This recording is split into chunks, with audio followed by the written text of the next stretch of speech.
Assalamualaikum warahmatullahi wabarakatuh.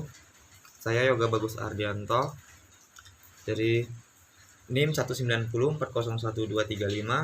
dari Universitas Muhammadiyah Riau, mata kuliah Hukum Cyber dari Universitas Muhammadiyah Riau. Di sini saya akan menjelaskan atau mempresentasikan tentang kejahatan cyber yang terjadi di Indonesia beberapa tahun terakhir.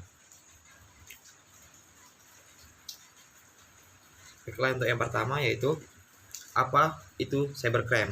Sebenarnya apa itu cybercrime sih?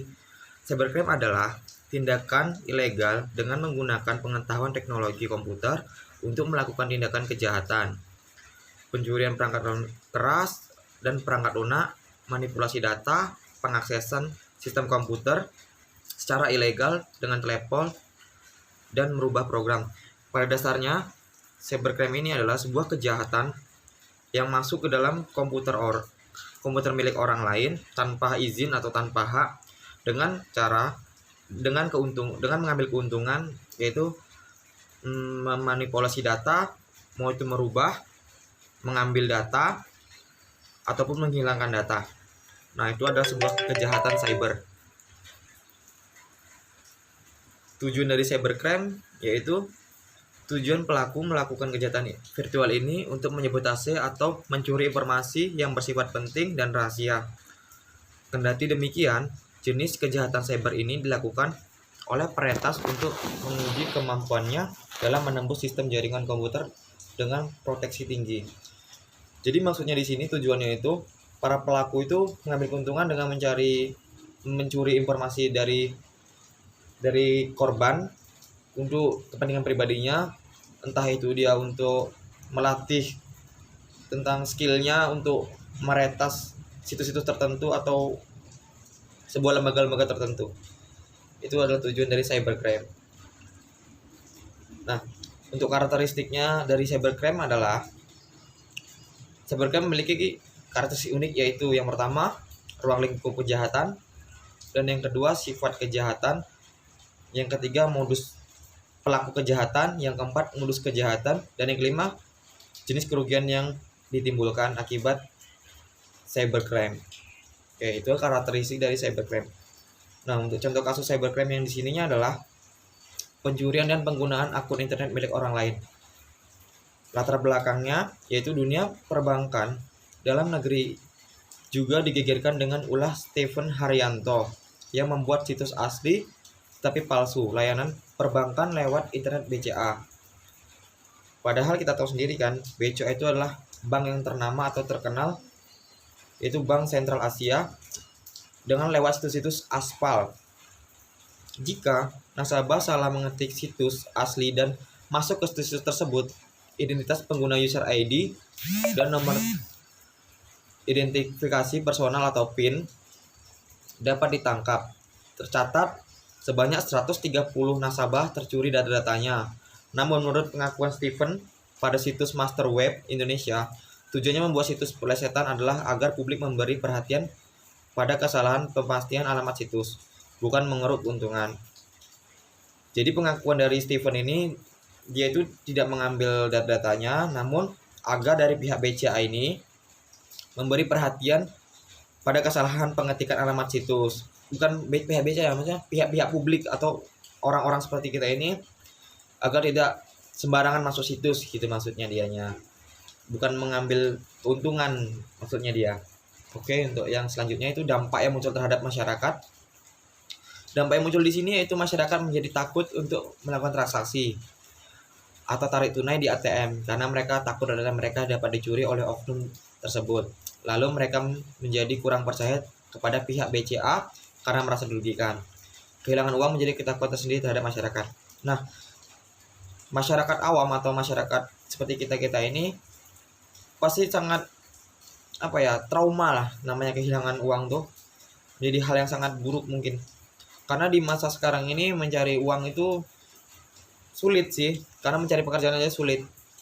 Jadi ekonomi di masa sekarang itu semuanya barang-barang naik, apa-apa naik, dan mencari uang pun sulit. Apalagi sampai uang kita hilang, uang yang telah kita tabung di rekening bank dan tiba-tiba hilang atau berkurang. Nah, itu berarti kita sangat dirugikan sekali kan. Maka itu menjadi ketakutan tersendiri bagi masyarakat awam seperti kita ini. Oke, untuk nanya kerugian yang dialami yaitu banyak nasabah BCA yang merasa kehilangan uangnya untuk transaksi yang tidak dilakukan. Ditenggarai para nasabah itu kebobolan karena menggunakan fasilitas internet banking lewat situs atau alamat lain yang membuka link ke klik BCA sehingga memungkinkan user ID dan PIN pengguna tersebut diketahui. Namun ada juga modus lainnya seperti tipuan. Nasabah telah memenangkan undian dan harus mentransfer sejumlah dana lewat internet dengan cara yang telah ditentukan penipu atau saat kartu ATM masih dalam mesin. Tiba-tiba ada orang lain menekan tombol yang ternyata mendaftarkan nasabah ikut fasilitas internet banking. Sehingga user ID dan password kita orang tersebut. Nah, pada kasus di sini yaitu ketika kita ada di mesin ATM, kemudian ada tiba-tiba orang yang datang kemudian tiba-tiba menekan tombol dan ternyata tombol tersebut itu adalah tombol yang mendaftarkan kita untuk ikut fasilitas internet banking. Untuk mempermudah mungkin kan kita memakai internet banking ini kan gunanya untuk mempermudah kita sebagai masyarakat sih, supaya kita lebih mudah untuk melakukan transfer hanya dari HP, nggak perlu ke mesin ATM lagi atau ke bank lagi. Nah, tiba-tiba ada orang yang mengikut tombol untuk supaya kita ini ikut fasilitas internet banking. Jadi di situ pas kita ingin memastikan password dan ID, mereka tahu password dan ID kita itu berapa. Jadi mereka bisa masuk ke akun kita atau menggunakan kejahatan seperti menarik saldo kita yang udah ada di rekening itu dipindah ke saldo mereka atau transfer, atau mereka bisa tarik tunai, maka saldo kita yaitu bisa hilang atau berkurang. Nah, itu kerugian dapat dialami.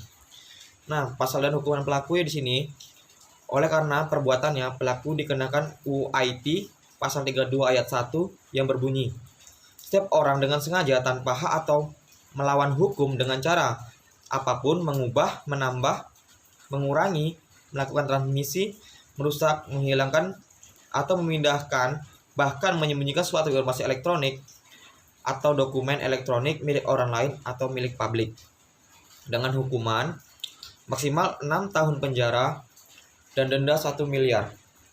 Di situ adalah hukuman untuk pelaku yaitu yang mencuri informasi pribadi atau pembobol akun pribadi milik kita dikenakan pasal tersebut, yaitu pasal UU IT pasal 32 ayat 1. Oke. Tahun kasus.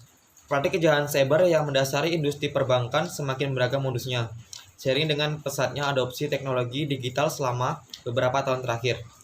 Sebagai salah satu bank terbesar di Indonesia yaitu PT Bank Sentral Asia atau BCA memastikan dana nasabah yang hilang akibat kejahatan perbankan akan dikembalikan oleh perseroan. FT Center of Digital atau BCA Wani Sabu menjelaskan, perseroan akan mengganti 100% dana nasabah yang hilang jika memang kejahatan itu bukan kesalahan atau tanpa keterlibatan nasabah di tahun 2022. Nah, jadi di sini pihak BCA itu bertanggung jawab atas hilangnya dana saldo dan dana nasabah. Mereka pasti akan mengganti 100% dana yang telah hilang. Jadi di sini pihak BCA ini sangat bertanggung jawab dan para korban diharapkan untuk lebih berhati-hati dalam mengklik link-link yang tidak terpercaya, tidak resmi atau ilegal. Mungkin untuk kedepannya lebih hati-hati lagi. Mungkin saat ini pihak BCA mau bertanggung jawab atau mau mengganti rugi kerugian yang dialami. Untuk kedepannya mungkin nggak tahu lagi gimana. Nah, mungkin itu. Nah, dari referensi di sini saya mengambil dari kompas.com, yaitu situs terpercaya dari Kompas. Mungkin itu saja yang dapat saya sampaikan. Lebih dan kurang saya mohon maaf. Saya akhiri, wabillahi taufiq wal hidayah. Wassalamualaikum warahmatullahi wabarakatuh.